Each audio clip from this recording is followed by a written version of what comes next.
उस्मानाबाद धाराशिव या सदर निवेदनामध्ये की उस्मानाबाद धाराशिव जिल्ह्यातील जे कळंब विधानसभा आहे, या कळंब विधानसभेमध्ये चोराखळी नावाचं जे गाव आहे, या गावामध्ये समाज कल्याण अधिकारी सहाय्यक यांनी 96 एकर जमीन भूमिहीन शेतकऱ्यासाठी देण्यासाठी अधिकृत केली, परंतु ती जमीन 96 एकरापैकी फक्त 24 एकर वाटप करण्यात आलेली आहे।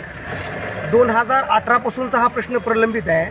त्यानंतर अनेक माध्यमातून कलेक्टर मॅडमला आपण निवेदन दिलेलं होतं, पण त्याच्यावरती कोणतीही आतापर्यंत कारवाई झालेली नाही। यानंतर आमचं असं म्हणणं आहे की जी 96 एकर पैकी 24 एकरच वाटप झालं आणि यात 72 एकर जमीन आहे ही संशयाच्या भोवऱ्यामध्ये आहे। या ठिकाणी संबंधित अधिकाऱ्यांनी ती जमिनीचं वाटप करावं, अन्यथा बहुजन समाज पार्टी रोडवरती उतरेल आणि खऱ्या अर्थानं या ठिकाणी आम्ही मोठ्या प्रमाणाचं आंदोलन करेल। याची जबाबदारी आता शासनाची प्रशासनाची असणार आहे, कारण या 72 एकर जमिनीमध्ये कुठं गुड लपलंय। कारण अशा अनेक जमिनी महाराष्ट्रामध्ये आहेत की ज्या जमिनी जे संबंधित अधिकारी आणि संबंधित प्रस्थापित राजकारणी यांच्या म्हणजे घशामध्ये घालण्याचं काम चालू झालेलं आहे।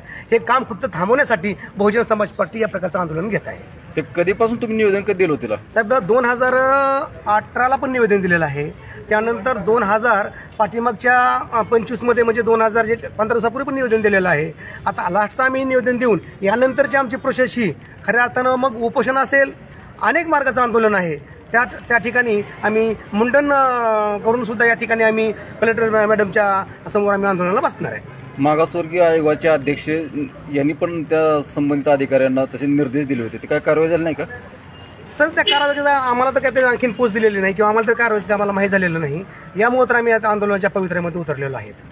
किती एकर जमीन आहे टोटल 96 एकर जमीन आहे, पैकी 24 एकराचं वाटप झालेलं आहे आणि 72 एकर जमीन ही आणखीन प्रलंबित आहे।